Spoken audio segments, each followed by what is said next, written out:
مکبر میرا، مؤذن میرا، بلال حبشی کی زبان حال سے اللہ اکبر کی ندا نہیں اٹھے گی اور فریاد نہیں ہوگی، اور مکبر کبھی اعلان نہیں پڑھے گا۔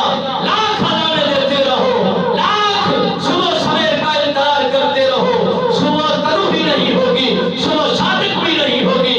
بلال حبشی کو بلایا گیا، در مصطفیٰ پہ بٹھایا گیا، آپ سرکار نے فرمایا جاؤ بلال، جو تمہاری ڈیوٹی ہے سر انجام دیا جائے۔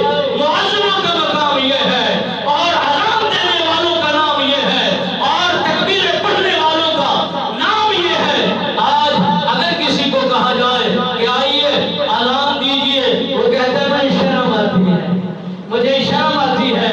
یار وہ بے شرم ہے جو دن رات کیا جا رہے ہیں۔ شرمانا تو دنیا میں چاہیے تھا، اور دین کے ساتھ وابستہ ہو جانا چاہیے تھا۔ بچہ بچہ یاد رکھتا، بوڑھا یاد رکھتا، جوان یاد رکھتا، دین کو یاد رکھتا، دین کے احکامات کو یاد رکھتا، ہر قول کو یاد رکھتا، ہر فعل پر جان نثار کرتا۔ میرے مصطفیٰ نے فرمایا جن کی دنیا میں کوئی قدر نہیں ہے، اسلام اس کی قدر جانتا ہے، اسلام اپنی طاقت رکھتا ہے۔ میرے بلال نے فرمایا، بلال نے عرض کیا رسول اللہ صلی اللہ علیہ وسلم آپ اسلام میں تو آ چکا ہوں، اب لوگ تو مجھے برا سمجھتے ہیں، مجھے گالی گلوچ کرتے ہیں، تانا زنی کرتے ہیں، مجھ پر پتھراؤ کرتے ہیں۔ میں جب اذان بلند کروں گا تو لوگ نہیں آئیں گے، لوگ اقامت اور امامت کی طرف نہیں آئیں گے۔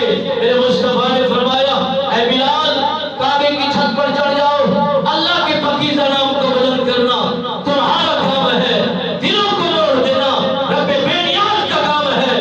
جب حضرت بلال حبشی پاک نے اللہ کے نام کو بلند فرمایا، لوگ چوک در چوک دوڑتے ہوئے روانہ ہو گئے اور دیکھ رہے تھے یہی بلال ہے جس پر پتھراؤ کیا جاتا تھا، یہی بلال ہے جس کو کم تر سمجھا جاتا تھا، یہی بلال ہے جس کی کوئی اہمیت نہیں تھی، یہی بلال ہے جس کو ہم کوئی قدر قیمت نہیں جانا کرتے تھے۔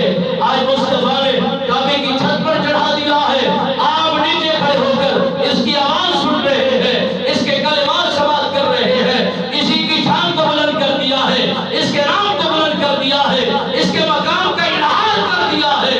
یارو جس قبیلے کا بھی ہو، جو چاہے وہ چھوٹے قبیلے کا ہو، بڑے قبیلے کا ہو، محبت کو دیکھا جاتا ہے، پیار کو دیکھا جاتا ہے، انداز کو دیکھا جاتا ہے۔ جو در مصطفیٰ پر قبول ہو گیا، برادری قبیلے کی بات نہیں، وہ یار اور عادت کی بات ہے۔ جو منظور ہو گیا، وہ موچی ہو، وہ کمی ہو، وہ صحیح رئیس ہو، وہ سردار ہو، جس کو رب قبول کرتا ہے وہ منظور ہو جاتا ہے۔ مالک بے نیاز ہمیں در مصطفیٰ کے ساتھ تعلق کو وسیع اور مضبوط رکھنے کی توفیق نصیب فرمائے، اس اسلام کے ساتھ وابستہ اور تعلق کو وسیع کرنے کی توفیق نصیب فرمائے۔ آمین ثم آمین۔